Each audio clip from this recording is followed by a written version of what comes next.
Chapter 4. Find flow in everything you do. How to turn work and free time into spaces for growth.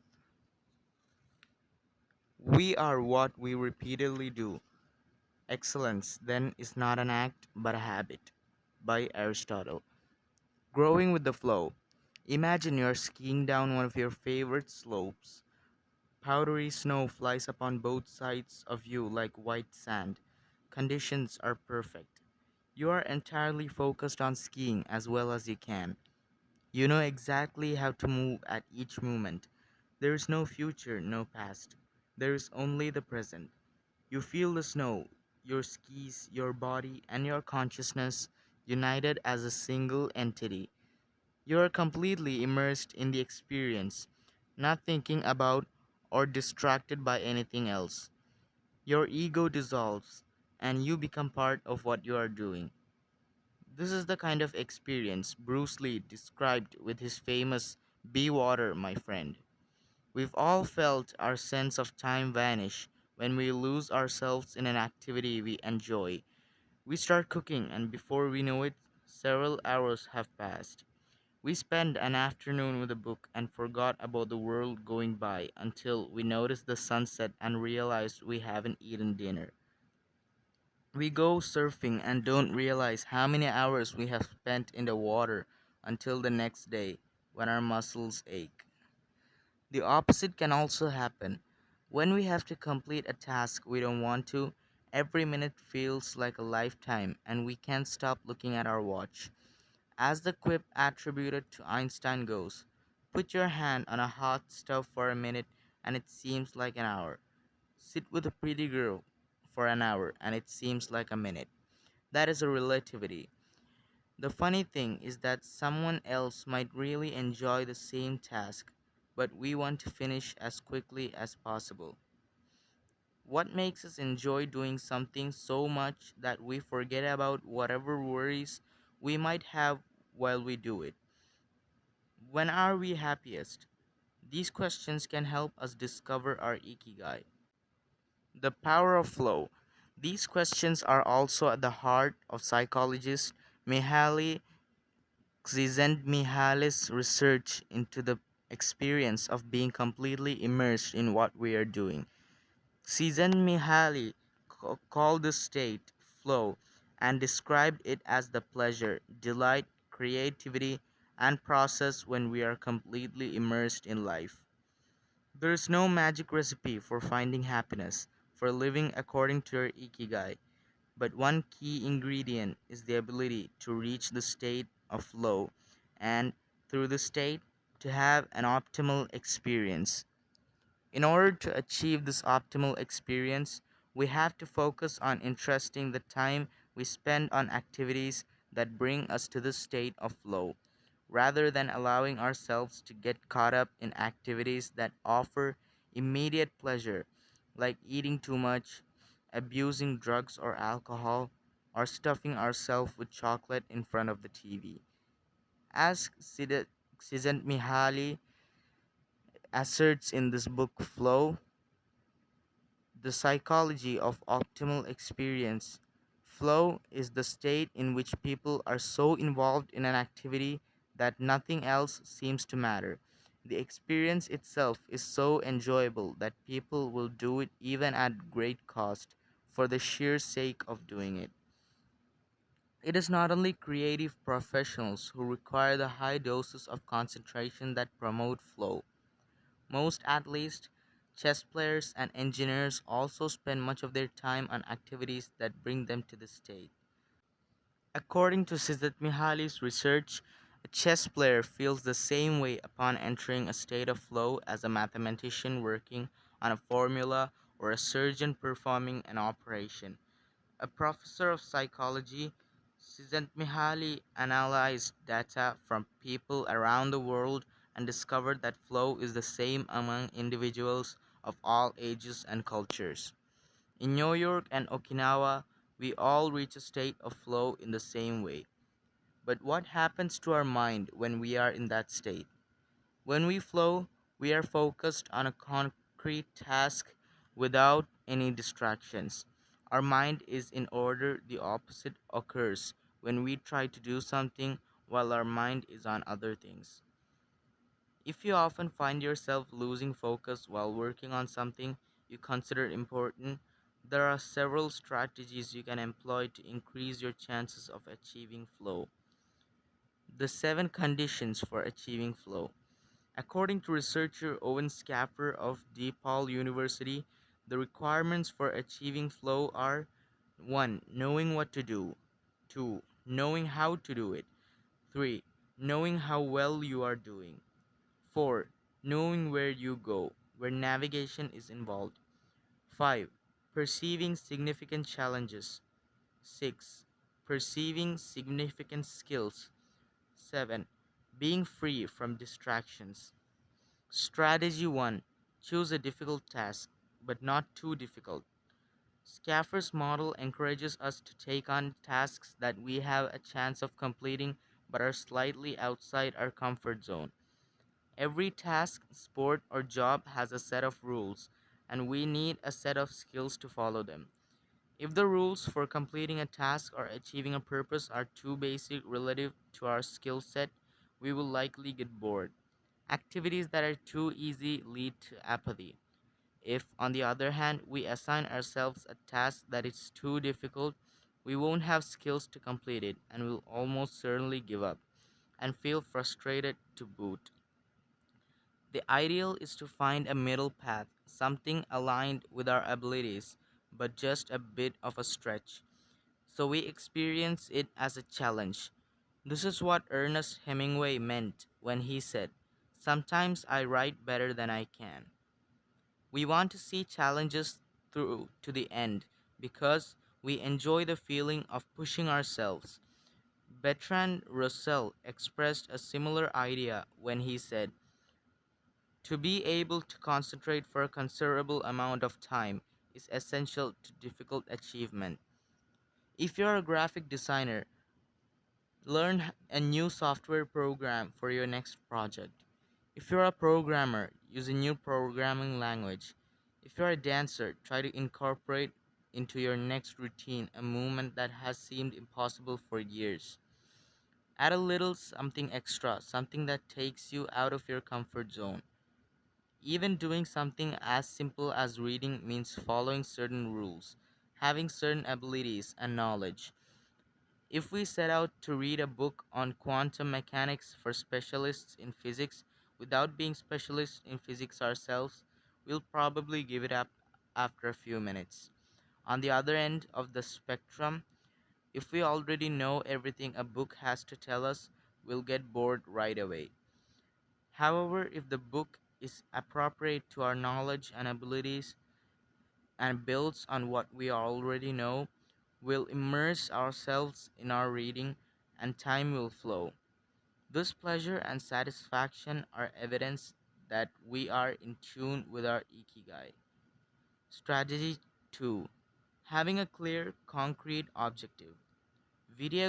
Games played in moderation, board games, and sports are great ways to achieve flow because the objective tends to be very clear. Beat your rival on your own record while following a set of explicitly defined rules. Unfortunately, the objective isn't quite as clear in most situations. According to a study by Boston Consulting Group, when asked about their bosses, the number one complaint of employees at multinational corporations is that they don't communicate the team's mission clearly, and that, as a result, the employees don't know what their objectives are. What often happens, especially in big companies, is that the executives get lost in the details of obsessive planning, creating strategies to hide the fact that they don't have a clear objective. It's like heading out to sea with a map but no destination. It is much more important to have a compass pointing to a concrete objective than to have a map. Joy Ito, director of the MIT Media Lab, encourages us to use the principle of compass over maps as a tool to navigate our world of uncertainty. In the book Whiplash, How to Survive Our Faster Future, he and Jeff Ho write, in an increasingly unpredictable world, moving ever more quickly, a detailed map may lead you deep into the woods at an unnecessarily high cost. A good compass, though, will always take you where you need to go. It doesn't mean that you should start your journey without any idea where you're going. What it does mean is understanding that while the path you go to your goal may not be straight, but you'll finish faster than and more efficiently than you would have if you have trudged along a pre-planned route. In business, the creative professions, and education alike, it's important to reflect on what we hope to achieve before starting to work, study, or make something. We should ask ourselves questions such as, what is my objective for today's session in the studio? How many words am I going to write today for the article coming out next month?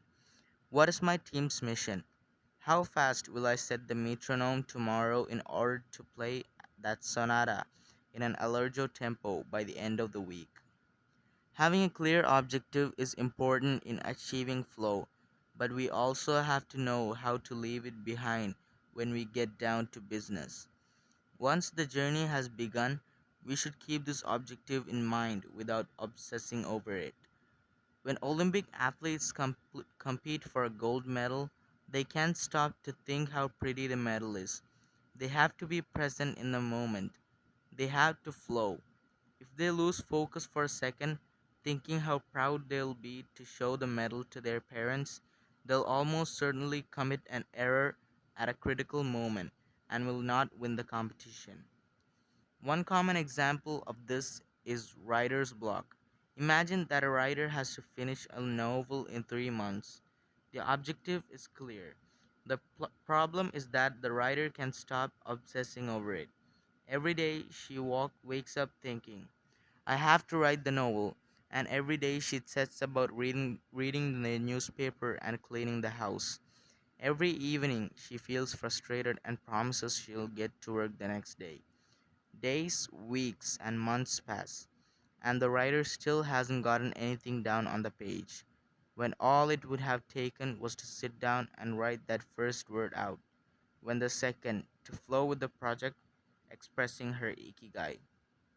As soon as you take these first small steps, your anxiety will disappear and you will achieve a pleasant flow in the activity you're doing.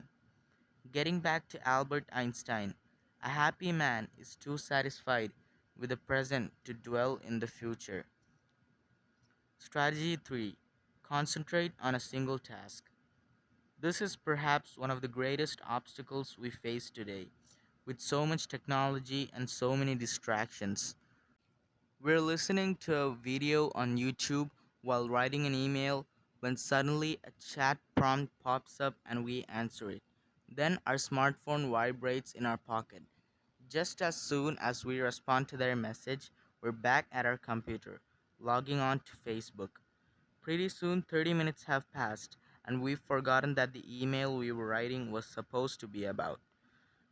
This also happens sometimes when we put on a movie with dinner and don't realize how delicious the salmon was until we're taking the last bite. We often think that combining tasks will save us time, but scientific evidence shows that it has the opposite effect. Even those who claim to be good at multitasking are not very productive. In fact, they are some of the least productive people. Our brain can take in millions of bits of information, but can only actually process a few dozen per second. When we say we're multitasking, what we're really doing is switching back and forth between tasks very quickly. Unfortunately, we're not computers adept at parallel processing.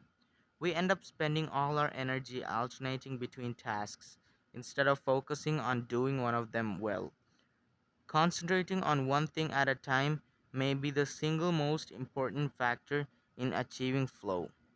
According to Csikszentmihalyi, in order to focus on a task, we need to be in a distraction-free environment, to have a control over what we're doing at every moment. Technology is great if we're in control of it. It's not so great if it takes control of us. For example, if you have to write a research paper, you might sit down at your computer and use Google to look up the information you need. However, if you're not very disciplined, you might end surfing the web instead of writing that paper. In that case, Google and the internet will have taken over, pulling you in front of your state of flow. It has been scientifically shown that if we continually ask our brains to switch back and forth between tasks, we waste time, making more mistakes, and remember less of what we've done. Several studies conducted at Stanford University by Clifford Ivarnas describe our generation as suffering from an epidemic of multitasking. One such study analyzed by the behavior of hundreds of students, dividing them into groups based on the number of things they tended to do at once. The students who were the most addicted to multitasking typically alternated among more than four tasks. For example, taking notes while reading a textbook, listening to a podcast, answering messages on the smartphone, and sometimes checking their Twitter timeline. Each group of students was shown a screen with several red and blue arrows. The objective of the exercise was to count the red arrows. At first, all the students answered correctly right away, without much trouble. As the number of blue arrows increased, the number of red arrows stayed the same, only their position changed. However, the students accustomed to multitasking had serious trouble counting the red arrows in the time allotted, or as quickly as the student who did not habitually multitask. For one very simple reason, they got distracted by the blue arrows. Their brains were trained to pay attention to every stimulus, regardless of its importance, while the brains of the other students were trained to focus on a single task. In this case, counting the red arrows and ignoring the blue ones. Other students indicate that working on several things that once lowers our productivity by at least 60% and our IQ by more than 10 points. One study funded by the Swedish Council for Working Life and Social Research found that a sample group of more than 4,000 young adults between the ages of 20 and 24 who were addicted to their smartphones got less sleep, felt less connected to their community at school, and were more likely to show signs of depression.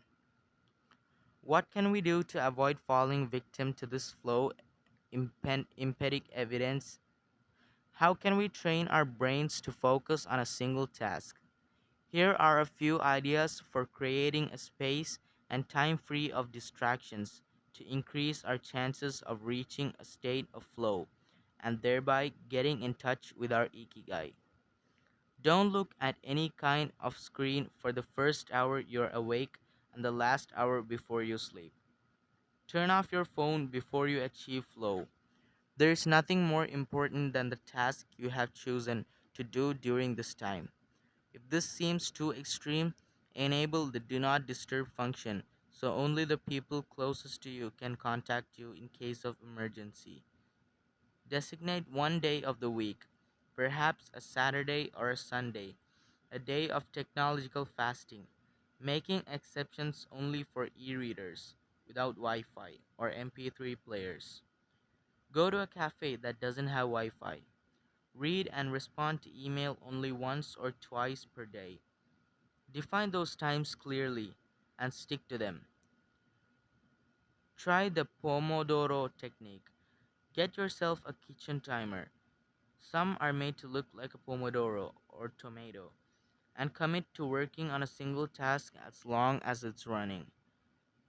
The Pomodoro technique recommends 25 minutes of work and 5 minutes of rest for each cycle, but you also can do 50 minutes of work and 10 minutes of rest. Find the place that's best for you. The most important thing is to be disciplined in completing each cycle. Start your work session with a ritual you enjoy and end it with a reward. Train your mind to return to the present when you find yourself getting distracted. Practice mindfulness or another form of meditation. Go for a walk or swim, whatever will help you get centered again. Work in a place where you will not be distracted. If you can do this at home, go to a library, a cafe. If your task involves playing the saxophone, a music studio, if you find that your surroundings continue to distract you, keep looking until you find the right place. Divide each activity into groups of related tasks and assign each group its own place and time. For example, if you're writing a magazine article, you could go research and take notes at home in the morning, write in the library in the afternoon, and edit on the couch at night.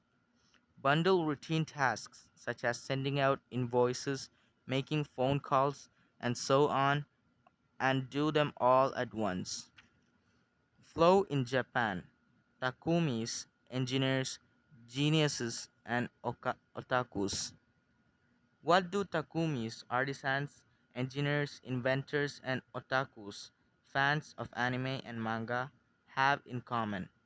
They all understand the importance of flowing with their ikigai at all times.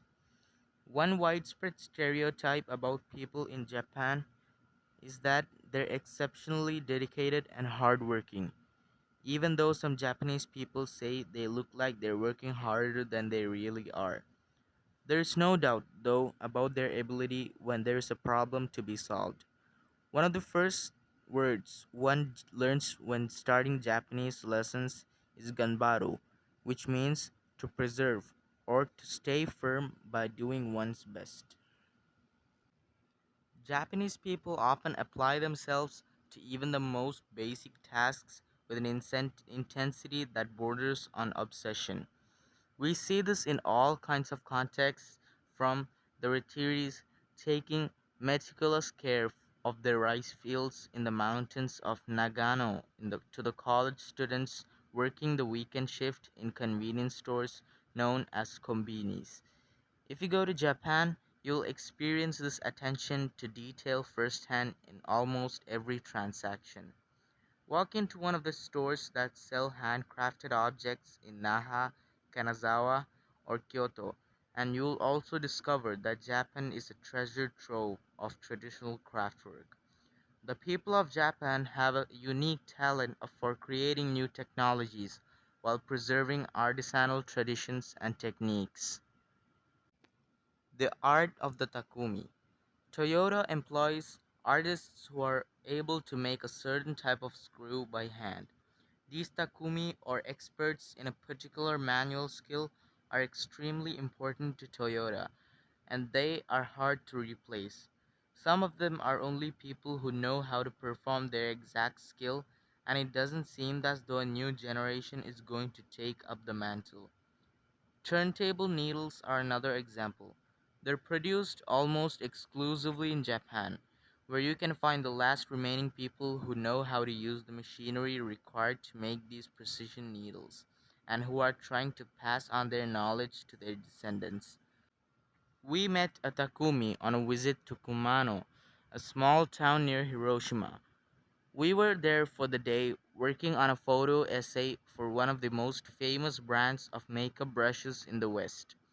The billboard welcoming visitors to Kumano shows a mascot holding a large brush.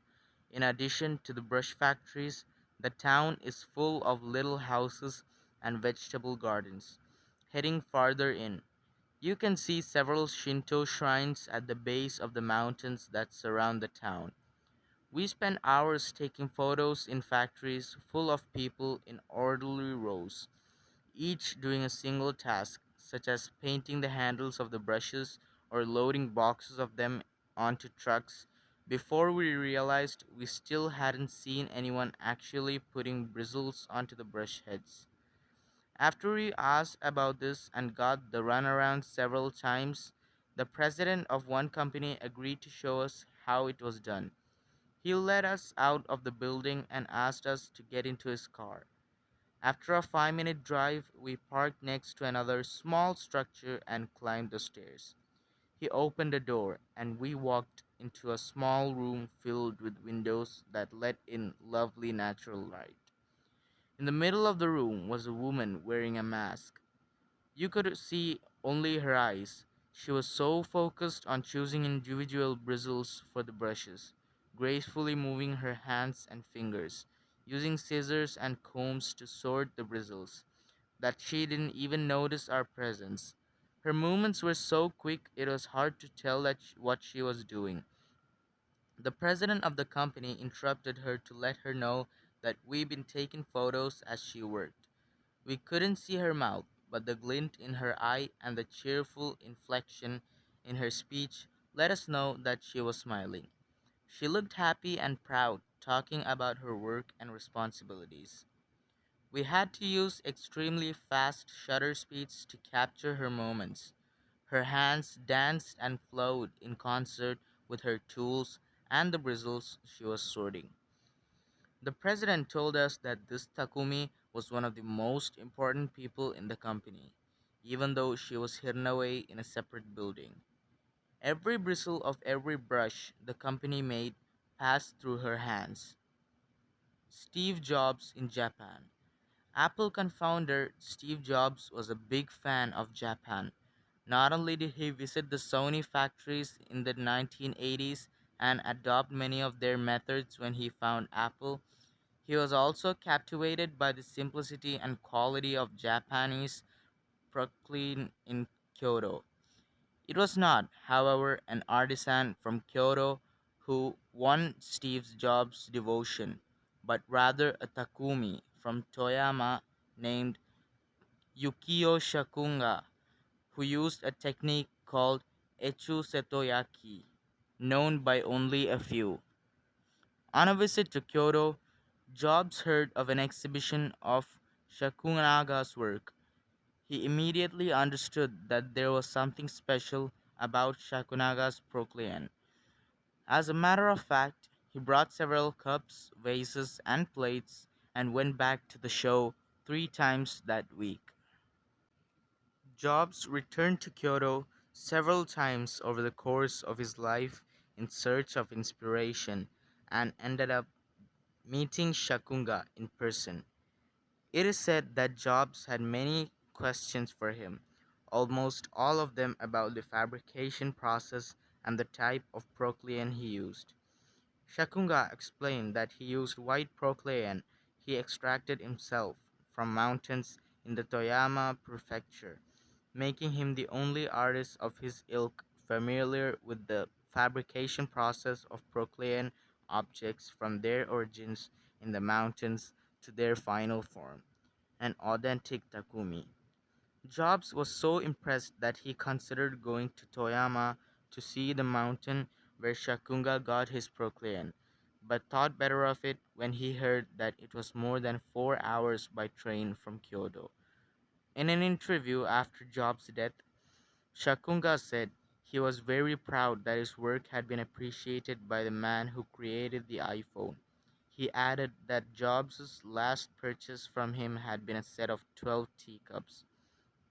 Jobs had asked for something special, a new style.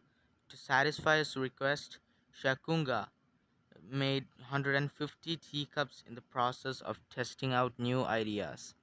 Of these, he chose the 12 best and sent them to the Jobs family. Ever since his first trip to Japan, Jobs was fascinated and inspired by the country's artisans, engineers, especially at Sony, philosophy, especially Zen, and cuisine, especially sushi. Sophisticated simplicity. What do Japanese artisans, engineers, Zen philosophy, and cuisine have in common? Simplicity and attention to detail. It is not a lazy simplicity about a sophisticated one that searches out new frontiers, always taking the object, the body and mind, or the cuisine to the next level, according to one's Ikigai.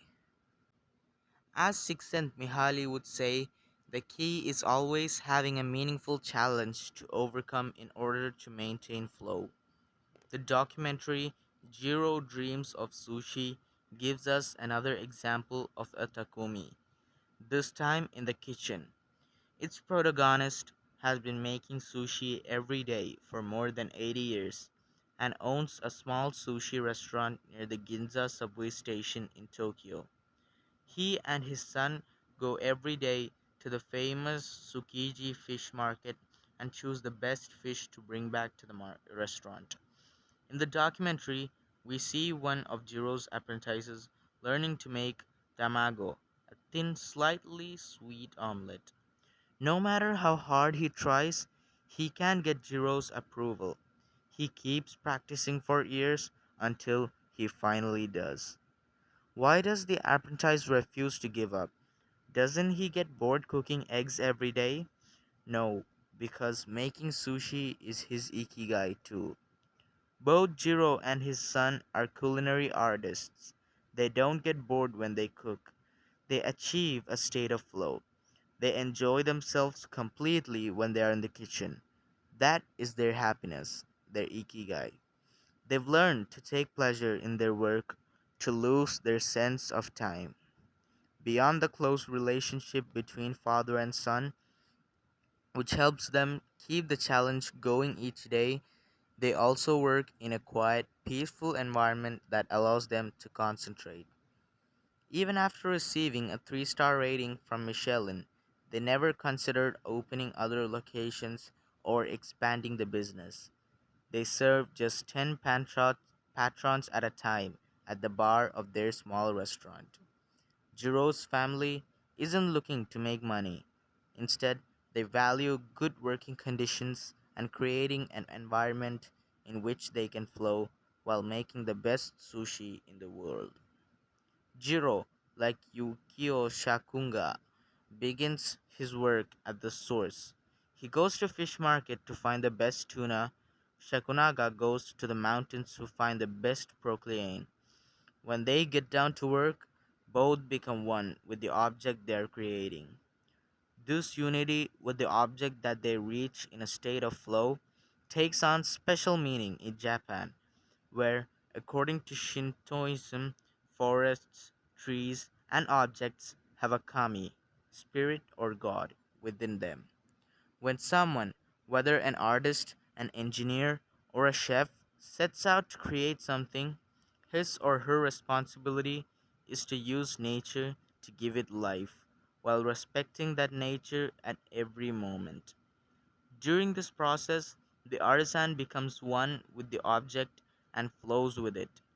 An ironworker would say that metal has a life of its own, just as someone making ceramics would say that the clay does.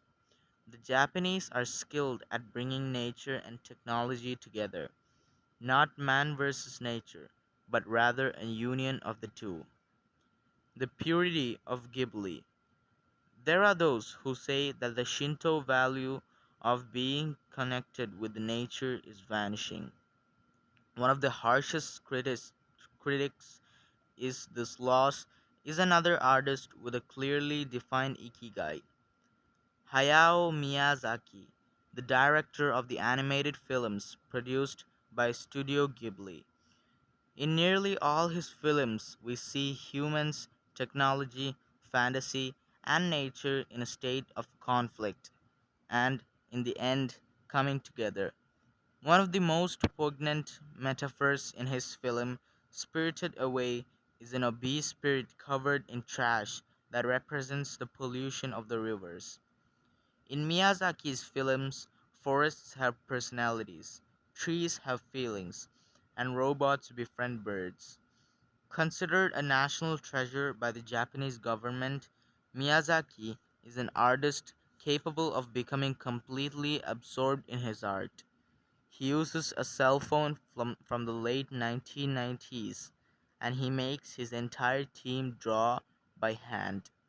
He directs his films by rendering on paper even the tiniest detail, achieving flow by drawing, not by using a computer. Thanks to this obsession on the director's part, Studio Ghibli is one of the only studios in the world where almost the entire production process is carried out using traditional techniques.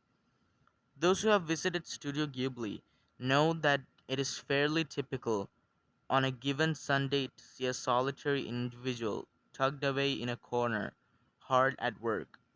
A man in simple clothes who will greet them with an Ohio without looking up. Miyazaki is so passionate about his work that he spends many Sundays in the studio, enjoying the state of flow, putting his Ikigai above all else. Visitors know that under no circumstances is one to bother Miyazaki, who is known for his quick temper, especially if he is interrupted while drawing. In 2013, Miyazaki announced he was going to retire. To commemorate his retirement, the television station NHK made a documentary showing him his last days at work. He is drawing in nearly every scene of the film. In one scene, several of his colleagues are seen coming out of a meeting, and there he is, drawing in a corner, paying no attention to them. In another scene, he is shown walking to work on December 30, a national holiday in Japan, and opening the doors of Studio Ghibli so that he can spend the day there, drawing alone. Miyazaki can't stop drawing. The day after his retirement, instead of going on vacation or staying at home, he went to Studio Ghibli and sat down to draw. His colleagues put on their best poker faces, not knowing what to say. 1 year later, he announced he wouldn't make any more feature films, but that he could keep on drawing until the day he died. Can someone really retire if he is passionate about what he does? The recluses. It is not only the Japanese who have this capacity. There are artists and scientists all over the world with a strong, clear ikigais. They do what they love until their dying day. The last thing Einstein wrote before closing his eyes forever was a formula that attempted to unite all the forces of the universe in a single theory. When he died, he was still doing what he loved. If he hadn't been a physicist, he said, he would have been happy as a musician. When he wasn't focused on physics or mathematics, he enjoyed playing the violin. Reaching a state of flow while working on his formulas or playing music, his two ikigais, brought him endless pleasure. Many such artists might seem misanthropic or reclusive, but what they are really doing is protecting the time that brings them happiness, sometimes at the expense of other aspects of their lives. They are outliners who apply the principles of flow to their lives to an extreme. Another example of this kind of artist is the novelist Haruki Murakami. He sees only a close circle of friends and appears in public in Japan only once every few years. Artists know how important it is to protect their space, control their environment, and be free of distractions if they want to flow with their ikigai. Microflow, enjoying noonday tasks. But what happens when we have to, say, do the laundry, mow the lawn, or attend to paperwork? Is there a way to make these mundane tasks enjoyable? Near the Shinjuku subway station in one of the neutral centers of Tokyo, there is a supermarket that still employs elevator operators. The elevators are fairly standard and could easily be operated by the customers, but the store prefers to provide the service of someone holding the door open for you, pushing the button for your floor, and bowing as you exit. If you ask around, you will learn that there is one elevator operator who has been doing the same job since 2004.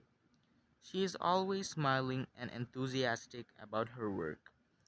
How is she able to enjoy such a job? Doesn't she get bored doing something so repetitive? In closer inspection, it becomes clear that the elevator operator is not just pushing the buttons, but is instead performing a whole sequence of movements. She begins by greeting the customers with a song like salutation, followed by a bow and a welcoming wave of the hand.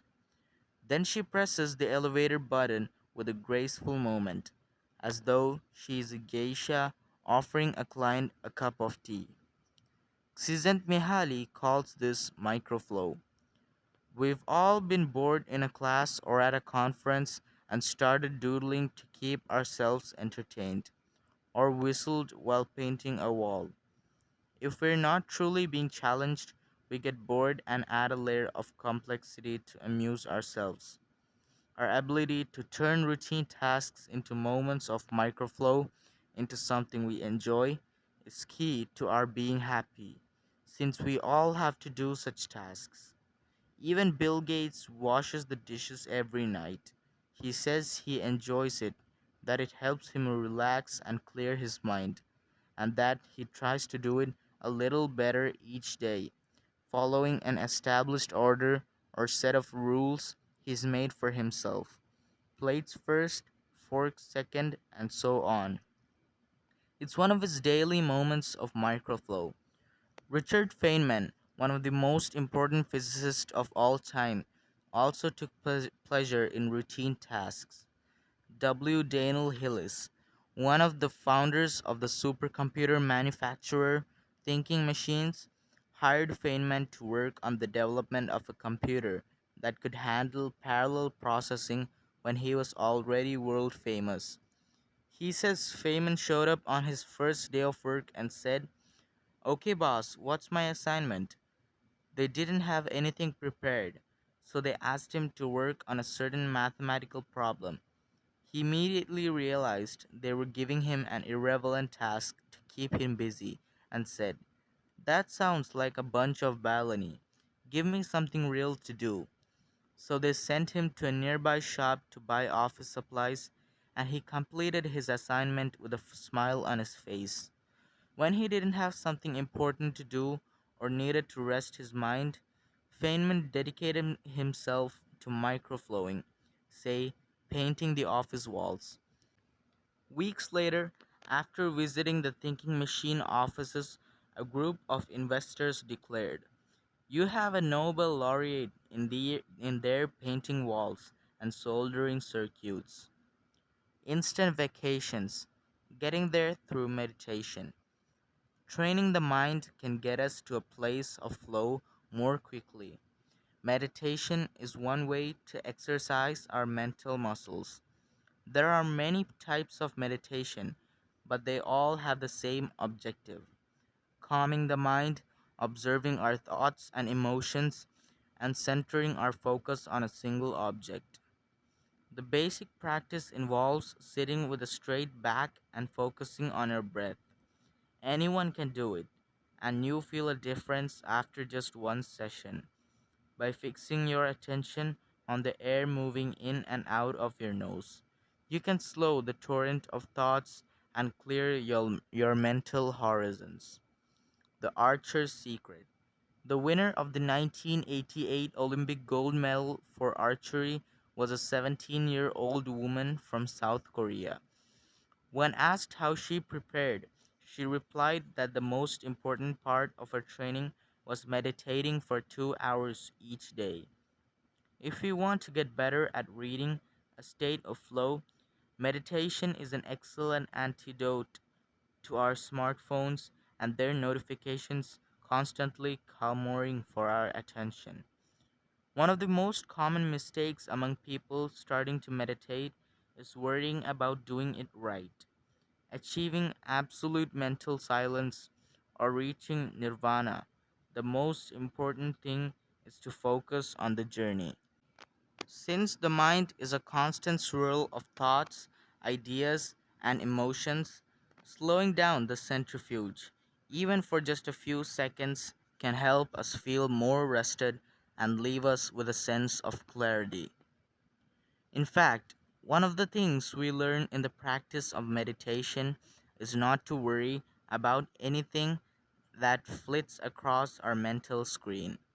The idea of killing our boss might flash into our mind, but we simply label it as a thought and let it pass like a cloud, without judging or rejecting it. It is only a thought, one of the 60,000 we have every day, according to some experts. Meditation generates alpha and theta brainwaves. For those experienced in meditation, these waves appear right away, while it might take a half hour for a beginner to experience them. These relaxing brainwaves are the ones that are activated right before we fall asleep, as we lie in the sun, or right after taking a hot bath. We all carry a spa with us everywhere we go. It's just a matter of knowing how to get in, something anyone can do, with a bit of practice. Humans as ritualistic beings. Life is inherently ritualistic. We could argue that humans naturally follow rituals that keep us busy. In some modern cultures, we have been forced out of our ritualistic lives to pursue goal after goal in order to be seen as successful. But throughout history, humans have always been busy. We were hunting, cooking, farming, exploring, and raising families. Activities that were structured as rituals to keep us busy throughout our days. But in an unusual way, rituals still permeate daily life and business practices in modern Japan. The main religions in Japan, Confucianism, Buddhism, and Shintoism, are all ones in which the rituals are more important than absolute rules. When doing business in Japan, process, manners, and how you work on something is more important than the final results. Whether this is good or bad for the economy is beyond the scope of this book. What is indisputable, though, is that finding flow in a ritualistic workplace is much easier than in one in which we are continually stressed out trying to achieve unclear goals set by our bosses. Rituals give us clear rules and objectives which help us enter a state of flow. When we have only a big goal in front of us, we might feel lost or overwhelmed by it. Rituals help us by giving us the process, the sub steps on the path to achieving a goal. When confronted with a big goal, try to break it down into parts and then attack each part one by one. Focus on enjoying your daily rituals, using them as tools to enter a state of flow. Don't worry about the outcome, it will come naturally. Happiness is in the doing, not in the result. As a rule of thumb, remind yourself rituals over goals. The happiest people are not the ones who achieve the most, they are the ones who spend more time than others in a state of flow. Using flow to find your Ikigai. After reading this chapter, you should have a better idea of which activities in your life make you enter flow. Write all of them on a piece of paper, then ask yourself these questions. What do the activities that drive you to flow have in common? Why do those activities drive you to flow? For example, are all the activities you most like doing ones that you practice alone or with other people? Do you flow more when doing things that require you to move your body or just to think? In the answers to these questions, you might find the underlying ikigai that drives your life. If you don't, then keep searching by going deeper into what you like by spending more of your time in the activities that make you flow. Also, try new things that are not on the list of what makes you flow but are similar and that you are curious about. For example, if photography is something that drives you into flow, you could also try painting. You might even like it more. Or if you love snowboarding and have ever tried surfing. Flowing is mysterious. It is like a muscle. The more you train it, the more you will flow, and the closer you will be to your ikigai.